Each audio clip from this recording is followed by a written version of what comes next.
লাগাতার বন্ধ করে ওদের আলু পেঁয়াজ কি করে খায় আমরা সেটা দেখিয়ে দেব।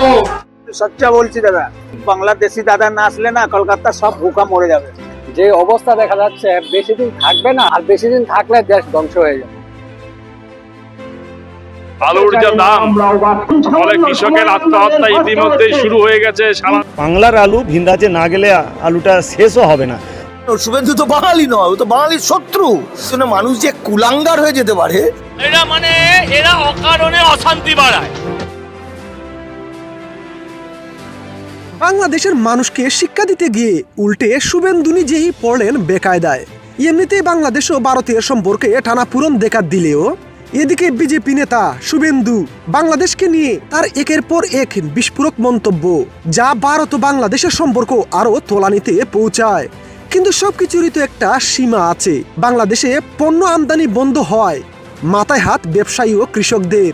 বিজেপি নেতা শুভেন্দুর অতি বাড়াবাড়ির কারণে আজ তাদের এই অবস্থা। তাই বস্তা পচা পেঁয়াজ আলুর বস্তা নিয়ে শুভেন্দুর বাড়ি ঘেরাও করলো বিক্ষুব্ধ কৃষক ও জনতা। এ সময় তাদের স্লোগান দিতে দেখা যায়, শুভেন্দু তুমি কোথায় লুকিয়ে পড়েছো, কৃষকের রুটি রুজির জবাব দাও, জবাব দাও।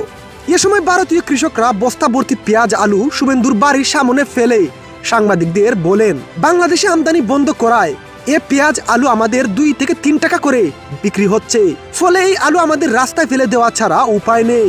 আর এসবের জন্য বিজেপি শুভেন্দু নেতা দায়ী। তার কারণেই বাংলাদেশের সাথে আমাদের বাণিজ্যিক সম্পর্ক নষ্ট করেছে। আমদানি বন্ধ হয়, আমাদের এখন ভিক্ষা করার মতো অবস্থা। এসব পচা আলু শুভেন্দুকেই নিতে হবে, না হলে তার কবর আছে। সচ্চা বলছি দাদা, বাংলাদেশি দাদা না আসলে না কলকাতা সব ভুকা মরে যাবে।